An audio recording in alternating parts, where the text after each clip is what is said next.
आज हम लोग फिजिक्स 2 देखेंगे, उसमें इलेक्ट्रोस्टैटिक चैप्टर। और इलेक्ट्रोस्टैटिक में जो ये डेरिवेशन हम लोगों ने किया था उसका स्पेशल केस देखेंगे, जैसे capacitance of parallel plate capacitor with dielectric slab between the plate. ये जो डेरिवेशन जो किए थे हम लोगों ने उसका स्पेशल केस देखते हैं। ठीक है, स्पेशल केस देखते हैं, जिसमें कि स्पेशल केस का हम लोग कंसिडर करेंगे कि इफ़ जो है टी को हम लोग डी लेते हैं। ठीक है, जब हम लोग टी को डी लेंगे तो हमारे पास जो सी है, ये जो सी है कैपेसिटेंस से अपने को पहले क्या था, capacitance A epsilon not D minus T plus T upon के। जहाँ जहाँ टी है ना वहाँ अपने को डी सब्स्टिट्यूट करने का है। तो अभी कहाँ है, अभी इसको हम लोग कैसे लिख सकते हैं, ए एप्सिलॉन नॉट इनका जो है D minus D plus D upon के। ठीक है, इतना हो गया इसको, और ये डी तो कैंसिल हो जाएगा, डी कैंसिल, बचेगा डी अपॉन के। तो इसे लिख सकते हैं ए एप्सिलॉन नॉट अपॉन डी, ये क्या हो रहा था, ए epsilon not upon D upon के बच रहा था, क्योंकि ये डी कैंसिल हो गया था, इससे अपने को ये बच रहा था। तो इससे हम लोग क्या बोल सकते हैं कि जो सी होता है, देयरफॉर जो सी है अपने को क्या मिल रहा है, ए एप्सिलॉन नॉट, ये जो के है ऊपर चल जाएगा ऐसे अपॉन डी हो जा रहा है। जब ये ऐसा हो जा रहा है तो हम इसको जो रहता है ना, इसको इतने को हम लोग सी नॉट समझेंगे, सी नॉट। ठीक है, तो इसको हम लोग क्या लिख सकते हैं, देयरफॉर सी इक्वल्स टू, इतने को जो है ना, इतने पार्ट को अपन लोग सी नॉट समझ रहे हैं, और के, तो ये अपने को मिल रहा है इतना, ये सी मिल रहा है। फिर अपने को जो के निकालने का तैसे निकाल सकते, सी अपॉन सी नॉट, ये अपने को के मिल जाएगा। ठीक है, ऐसे कैपेसिटेंस था, ये था स्पेशल केसेस। अब आगे देखते हैं हम लोग। अब हम लोग क्या देखने वाले हैं, डिस्प्लेसमेंट करंट देखेंगे। अब क्या देखेंगे हम लोग, क्या देखेंगे, डिस्प्लेसमेंट करंट।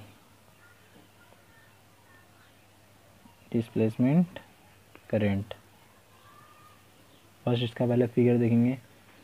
देखिए दो प्लेट हो गया, ये दो प्लेट हो गया, ये होता है क्या होता है, ये पॉजिटिव चार्ज होएगा, ये क्या आएगा, ये नेगेटिव चार्ज आएगा। ठीक है, ये दोनों दो प्लेट है पॉजिटिव चार्ज वाले, और इसके बीच में क्या है, स्लैब है।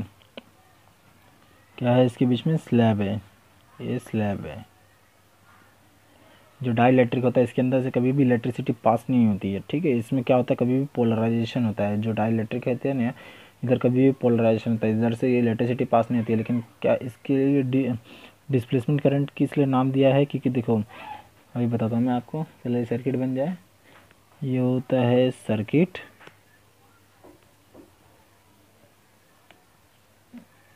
ये होता है बैटरी अपना, डीसी करंट होता है डायरेक्ट करंट, ये होता है प्लस, ये माइनस नेगेटिव चार्ज का टर्मिनल, फिर ये होता है की, फिर ये होता है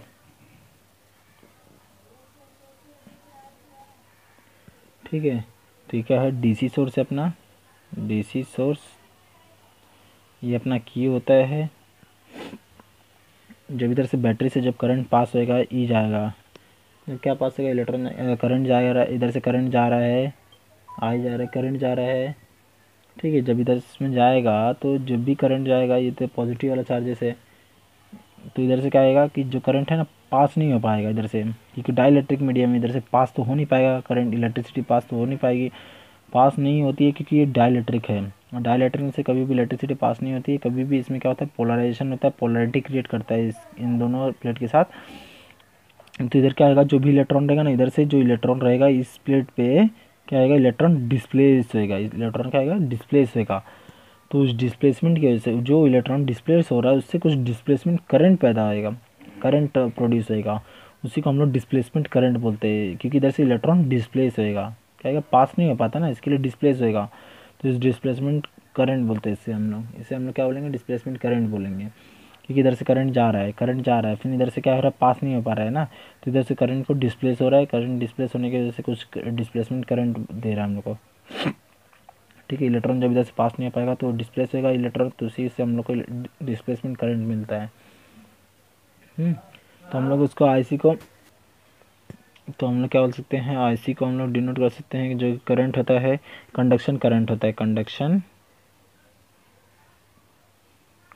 करंट, ठीक है, कंडक्शन करंट होता है ये आईसी, कंडक्शन करंट होता है। जो आईडी होता है डिस्प्लेसमेंट करंट होता है, आईडी क्या होता है, डिस्प्लेसमेंट करंट होता है।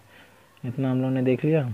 अब आगे देखते हैं हम लोग इसका डेरिवेशन देखते हैं डिस्प्लेसमेंट करंट के लिए। एक छोटा डिस्प्लेसमेंट करंट का हम लोग क्या देखने वाले हैं, डेरिवेशन देखने वाले हैं। तो डेरिवेशन, छोटा सा डेरिवेशन है, उसको हम लोग देख लेते हैं। तो इसमें क्या बोला कि जो चार्ज दिया हुआ है, जो चार्ज है ये कैपेसिटर की वजह से जो भी चार्ज मिला है इलेक्ट्रिक फील्ड में, समझे क्या बोला इसमें कि जो भी हमें जो मिल रहा है चार्ज प्रोड्यूस हो रहा है प्लेट ऑफ कैपेसिटर, जो भी प्लेट के कैपेसिटर में जो भी चार्जेस मिल रहे हैं वो इलेक्ट्रिक फील्ड की वजह से, ठीक है। तो उसे हम लोग ने लिखा Q equals to A epsilon naught U लिखे हम लोग ने, ठीक है। इसको हम लोग डिफ्रेंशिएट कर देंगे तो क्या मिलेगा हमें, जब हमें इसे डिफ्रेंशिएट करेंगे तो हमें मिलेगा D Q upon D T, T के विथ रिस्पेक्ट टू टी के वजह से डिफरेंस, इसको हम लोग कह सकते हैं विथ रिस्पेक्ट टू टी से हम लोग इसको डिफ्रेंशिएट करेंगे। तो ये तो कांस्टेंट हो जा रहा है, इसको ऐसे कैसे लिख देंगे, फिर ये जो है इसको हम लोग डिफ्रेंशिएट करेंगे d E upon D t, ठीक है। तो जो ये है अपने पास d q by D T, जो है अपने पास d q by D t है, जो इसको हम लोग क्या बोल सकते हैं, अपने पास कंडक्शन करंट है। क्या है ये, इज द कंडक्शन करंट, इसको हम लोग बोल सकते हैं कंडक्शन करंट, जिसको हम लोग डिनोट करते हैं आईसी से, ठीक है। IC in the conducting part of their circuit, in the conducting part of the circuit, ठीक है। इसको हमने ले लिया। फिर इसके बाद हम लोग क्या बोल सकते हैं, तो हम लोग कंडक्शन करंट को कैसे लिख सकते हैं, आईसी इक्वल्स टू, आईसी को क्या लिख सकते हैं हम लोग, D q by D T. फिर उसके बाद हम लोग को मिला है ए epsilon not D E upon D T, क्या मिला है अपने को, डी टी मिला है, ठीक है। तो हम लोग डी अपॉन डी टी को कैसे निकाल सकते हैं, अपन डी अपॉन डी टी को अपन निकाल सकते हैं इक्वल्स टू आईसी, इसको लिख सकते हैं आईसी, इसकी जगह पे अपन आईसी लिख सकते हैं अपॉन ए एप्सिलॉन नॉट लिख सकते हैं, ठीक है। तो अपने को पता है कि ये तो कांस्टेंट है, तो इसको हम लोग जो कांस्टेंट को निकाल देंगे तो अपने पास क्या मिल जाएगा, रिलेशन मिल जाएगा अपने पास, D upon D T is directly proportional to IC, ठीक है। इतना अपने को मिल गया। तो जो कि ये है ये fixed for fixed value of A, ठीक है। ये अपने को रिलेशन मिल गया, ये क्या मिल गया अपने को, रिलेशन मिल गया, D upon D T is directly proportional to IC, ठीक है। तो इधर क्या लिखा हुआ है, the rate of change of electric field, D E T, इसको हम लोग इसको क्या बोल सकते हैं, rate of change of electric field, ठीक है। इसको डी बाई डी टी, जो टाइम के रिस्पेक्ट चेंज होता है उसको हम लोग चेंज बोलते हैं। इलेक्ट्रिक फील्ड जो रेट है ना, रेट से चेंज हो रहा है, the rate of change of electric field D by D T across the capacitor, ये जो इलेक्ट्रिक फील्ड है चेंज हो रही है, उसी को हम लोग बोलेंगे is directly proportional to the current IC. तो इसको हम लोग लिख सकते हैं, हम लोग क्या लिख सकते हैं, the rate of change of electric field D by D T, electric field change, इसको बोलते हैं हम लोग rate of change of electric field, ठीक है। Electric field across the capacitor की अक्रॉस चेंज होगा ना, ये electric field across the capacitor is directly proportional to, is directly, इसी को हम लोग ने डेफिनेशन में लिख दिया बस खाली। इसको हम लोग बोल सकते हैं, देखो जहाँ जो भी चीज़ टाइम से चेंज हो रही है, टाइम पे मतलब डेरिवेट है, कैपेसिटर जो है ना डायरेक्टली प्रोपोर्शनल है ना, directly proportional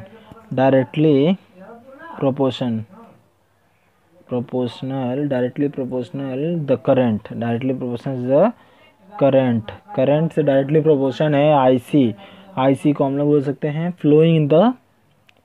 flowing in the conducting part of the circuit, in the conducting part of the circuit, ठीक है। ये अपना था डेरिवेशन, इसमें यही था, ठीक है। ये डेरिवेशन था इसके लिए डिस्प्लेसमेंट करंट के लिए, इलेक्ट्रिक जो भी चीज़ होती है ना टाइम से रिस्पेक्ट, जो टाइम से रिस्पेक्ट डेरिवेट होती है उसी को हम लोग चेंज बोलते हैं। The rate of change of electric field, इसको हम लोग rate of change of electric field बोलते हैं।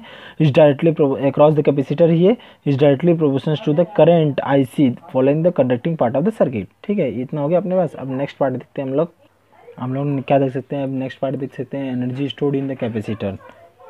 ये है अपने पास energy stored in the capacitor. इसको क्या बोल सकते हैं, energy stored in the capacitor. इसका मतलब क्या होता है कि जो भी कैपेसिटर होती है ना उसमें एनर्जी स्टोर्ड होती है कभी भी। ठीक है, एनर्जी क्या होता है इसमें भी, जो भी चार्जेस रहता है स्टोर्ड रहता है। चार्जेस स्टोर्ड रहता है, किससे चार्ज स्टोर्ड होता है, मतलब जब हम लोग डीसी सप्लाई देंगे हम लोग कैपेसिटर को, तो उसमें से जो भी वोल्टेज निकलेगा उससे हम लोग चार्ज को स्टोर कर सकते हैं। ठीक है, वो स्टोरेज का ही काम करता है। कैपेसिटर जो रहता है चार्ज को स्टोर करने का काम आता है। जब भी वो चार्ज स्टोर करके जब भी ज़रूरत पड़ती है तो उससे हम लोग यूज़ कर सकते हैं, तो उससे हम लोग इलेक्ट्रिसिटी ले सकते हैं। जैसे हम समझा सकते हैं आपको एक डायग्राम से। ये होता है कैपेसिटर। कैपेसिटर एक सर्किट से साथ कनेक्ट रहता है। सर्किट से हम लोग जो डीसी वोल्टेज दे रहे हैं हम लोग, इसको समझो डीसी वोल्टेज दे रहे हैं हम लोग। क्या दे रहे हैं, इसको हम लोग वोल्टेज दे रहे हैं। इधर प्लस हो गया, ये नेगेटिव हो गया। तो जो भी चार्जेस रहता है ना नेगेटिव टू पॉजिटिव जाता है कभी भी। ठीक है, ये अपना कैपेसिटर हो गया, ये कैपेसिटर हो गया, वोल्टेज हो गया। जितना भी हम लोग इसको वोल्टेज देंगे ना तो कैपेसिटर में जाएगा। वोल्टेज से हम लोग को स्टोर्ड जो वैल्यू कैपेसिटर रहेगा ना स्टोर कर लेगा चार्ज को। ठीक है, तो इसको हम लोग क्या लिख सकते हैं, ऐसा लिख सकते हैं, consider capacitor of capacitance, consider a capacitor of capacitance जो कैपेसिटर रहता है ऑफ कैपेसिटेंस सी, जो कैपेसिटेंस रहता है सी, वो चार्ज किस होता है, सी बीइंग चार्ज। क्या रहता है,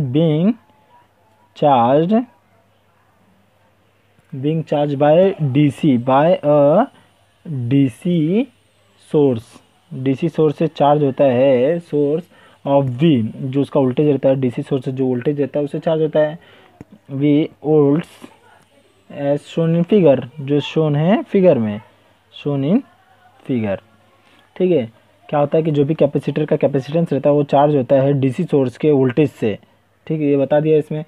तो during the process charging process क्या होता है कि जो भी चार्जिंग के प्रोसेस में क्या होता है कि जो चार्ज होता है ऑन द कैपेसिटर में एंड वोल्टेज जो रहता है potential difference between the plate, उसको हम लोग लिख सकते हैं, क्या लिख सकते हैं उसको हम लोग सी, जब चार्जिंग के प्रोसेस के टाइम। ठीक है, चार्जिंग प्रोसेस के टाइम हम लोग ले सकते हैं C equals to charge upon voltage.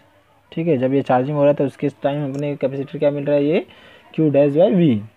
जब हम लोग small amount of charge consider करेंगे तो क्या होता है, लेकिन अपने को मालूम है कि जो v की वैल्यू है अपने को तो मालूम है, वोल्टेज का जो वैल्यू अपने को मालूम है कि डी डब्ल्यू इक्वल्स टू, जो c इधर आ जाएगा तो v की वैल्यू अपने को मिल जाएगी, तो q dash upon c into D Q. ये अपने को स्मॉल वर्क डन मिल रहा है। क्या मिल रहा है, ये स्मॉल वर्क डन मिल रहा है। ठीक है, अब आगे देखते हैं। स्मॉल वर्क डन मिला अपने को, जो हमें टोटल वर्क डन चाहिए रहेगा तो हम उसको इंटीग्रेट कर देंगे। कभी भी जो छोटी चीज़ रहती है अगर उसका बड़ा चीज़ निकालने का तो उसको इंटीग्रेट कर देने का कभी भी। ठीक है, उसको हम लोग इंटीग्रेट कर देंगे हम लोग, तो क्या मिल सकता है अपने को, जब टोटल वर्क डन चाहिए अपने को तो टोटल वर्क डन के लिए इंटीग्रेट कर देंगे हम लोग वर्क को। तो इसको हम लोग छोटे वर्क को इंटीग्रेट कर देंगे तो हमें मिल जाएगा ये हो जाएगा। तो किधर से जीरो से वो से लेके क्यू तक हम लोग ने इसको इंटीग्रेट कर दिया जीरो से लेके। ठीक है, तो इसको हम लोग क्या बोल सकते हैं, क्यू डैश अपॉन सी इंटू डी क्यू, क्योंकि वर्क डन की वैल्यू तो यही है ना अपने पास, इसको ले सकते हैं। फिर जो सी है अपना कांस्टेंट है, इसको हम लोग बाहर निकाल लेते हैं। फिर इसके बाद इंटीग्रेशन जीरो टू क्यू, फिर क्यू डैश अपने को बचा इंटू डी क्यू, ये तो अपने को मिल गया। जब इसका इंटीग्रेशन करेंगे तो अपने को मिलेगा इक्वल्स टू 1 अपॉन सी, और इसको हम लोग क्या लिख सकते हैं, क्यू डैश का स्क्वायर हो जाएगा। ठीक है, अपॉन 2, क्योंकि इसका इंटीग्रेशन यही होता है ना। देखो इसके साथ ये है, इसका इंटीग्रेशन हो जाएगा, जैसे x हो गया इंटू डी एक्स का इंटीग्रेशन लेते हैं, x1 + 1 लेते हैं अपॉन 2। ठीक है, तो इसी को हम लोग लेते हैं तो ऐसे निकला ना, तो 2 हो गया। इसके बाद हम लोग क्या लिख सकते हैं, इसका लिमिट जो 0 टू क्यू लेते हैं अपन, इक्वल्स टू 1 अपॉन 1/2 क्योंकि ये जो 2 है उसको हम लोगों ने बाहर ले लिया हम लोगों ने। तो क्या बचा है, जब ये अपर लिमिट पुट करेंगे तो अपने को मिलेगा क्यू स्क्वायर मिलेगा, क्यू स्क्वायर अपॉन सी। ये तो जीरो पुट करेंगे तो जीरो ही हो जाएगा ना, इसके लिए अपने सिर्फ अपर लिमिट लिया माइनस लोअर लिमिट। जब भी इंटीग्रेशन फाइंड करते हैं तो जो भी लिमिट का पार्ट रहता है तो फर्स्ट अपन लेते हैं upper limit minus lower limit लेते हैं। तो अपर लिमिट हम लोग ने जब लिया कि स्मॉल क्यू की जगह पे ये बड़ा क्यू रखा है तो हम लोग को क्या मिला, क्यू स्क्वायर मिल गया, क्यू स्क्वायर मिल गया। और ये जब इसके अंदर जीरो रखेंगे तो जीरो मिलेगा, इससे अच्छा इसके लिए हम लोग कितना मिला, तो अपने को मिल गया ये। ठीक है, this work done is stored as a electrical potential U of the capacitor. ये जो वर्क डन है वो इलेक्ट्रिकल पोटेंशियल एनर्जी यू है कैपेसिटर का, स्टोर्ड है इलेक्ट्रिकल के बाद वर्क डन जो है स्टोर्ड है। तो इसको हम लोग कैसे लिख सकते हैं अपन, हम लोग को पता है कि जितना भी वर्क डन, जितना टोटल वर्क डन होता है, जितना टोटल वर्क डन होता है उतना ही टोटल पोटेंशियल होता है। ठीक है, तो उसके हिसाब से हम लोग ले सकते हैं। तो टोटल पोटेंशियल को हम लोग इंडिकेट कर सकते हैं, यू से इंडिकेट करते हैं, यू से। तो जो भी जितना भी वर्क टोटल वर्क डन होता है उसी को हम लोग टोटल, उतना ही पोटेंशियल टोटल पोटेंशियल होता है, उसको हम लोग ले सकते हैं U upon 1/2 Q square upon C, यही होता है अपने को मालूम है। तो इसको हम लोग ले सकते हैं। और 2 जो क्यू को अपने क्या लिख सकते हैं, देखो वैसा इसको हम लोग ऐसा भी लिख सकते हैं 1/2 सी वी स्क्वायर लिख सकते हैं। ठीक है, इसके बदले हम लोग क्या लिख सकते हैं, सी वी स्क्वायर। ठीक है, कैसे लिख सकते हैं बताते हैं। सी वी स्क्वायर क्यों लिखते हैं, क्योंकि अपने को मालूम है क्यू की वैल्यू क्या है, Q equals to C V होता है। पहले क्या था कि C equals to upon Q upon V होता है, तो अपने को क्यू की वैल्यू क्या आ जाती है, जब इससे इंटू करेंगे तो सी इंटू वी हो जाता है। तो हम लोग ऐसे लिख सकते हैं ना, तो यही था अपना। तो इसको हम लोग और एक लिख सकते हैं, इसको हम लोग लिख सकते हैं। ठीक है, इतना लिख सकते हैं इक्वल्स टू 1/क्यू वी लिख सकते हैं, क्यू वी। इसको क्यू वी भी लिख सकते हैं ना, लिख सकते हैं। ठीक है, इतना देख लेते हैं अपन। ये मिला अपने को कि जितना भी वर्क डन होता है, टोटल वर्क डन होता है, वही अपना पोटेंशियल होता है। पोटेंशियल को हम लोग ने ऐसे लिख दिया, जो वर्क डन था उसी को पोटेंशियल लिख दिया। इसको हम लोग ऐसा भी लिख सकते हैं 1/सी स्क्वायर लिख सकते हैं। ठीक है, इक्वल्स टू 1/2 क्यू वी भी लिख सकते हैं। ये कैसे आया, ये आपको कन्फ्यूजन रहेगा। ठीक है, तो मैं इसको बता देता हूँ। जो कि सी की वैल्यू क्या आती है, सी की वैल्यू होती है क्यू बाई वी। देखो इधर लिख दिया हम लोग ने 1/2, सी की वैल्यू अपन ने लिख दिया क्यू अपॉन वी लिख दिया। ठीक है, और ये तो वी स्क्वायर पहले से ही है। ठीक है, इतना हो गया अपने को समझ में आ गया। तो एक वी कट गया, ये वी कट गया, तो क्या बचेगा अपने पास 1/क्यू वी बच गया। ये था ना कन्फ्यूजन आप लोग को, ये सॉल्व हो गया ये कन्फ्यूजन, इतना हो गया अपने को। ठीक है, अब नेक्स्ट देखते हैं हम लोग, नेक्स्ट पार्ट क्या होता है। ये कन्फ्यूजन ख़त्म हो गया आपको, ये था अपना टोटल वर्क डन से जो भी मिला। अब नेक्स्ट देखते हैं, लास्ट पार्ट देखते हैं इस चैप्टर के, क्या बोल सकते हैं इसको हम लोग, Van de Graaff generator, Van de Graaff generator. ये very very very important question है बोर्ड के लिए। ठीक है, वेरी वेरी इंपॉर्टेंट है board exam, point of board exam भी। ठीक है, इसको हम लोग, ये कितने में है, 2015 में आया है, 2016 में आया है, 2017 में आया है, और भी आया रहेगा। ठीक है, ये तो आया है, इतने टाइम तक आया है। ये परफेक्ट फिक्स क्वेश्चन रहता है बोर्ड एग्ज़ाम में। ठीक है, फिजिक्स पेपर में। तो इसका मतलब क्या होता है, वैन डेयर, इसका मतलब क्या होता है कि जो इलेक्ट्रिकल एक्सेलरेशन होता है उसको हम लोग बोल सकते हैं, वैन डेयर ग्राफ जनरेटर को हम लोग क्या बोल सकते हैं कि इलेक्ट्रिकल एक्सेलेटर बोल सकते हैं। इलेक्ट्रिकल एक्सेलरेटर इसको हम लोग क्या बोल सकते हैं कि इलेक्ट्रोस्टैटिक एक्सेलेटर, इलेक्ट्रोस्टैटिक एक्सेलेटर।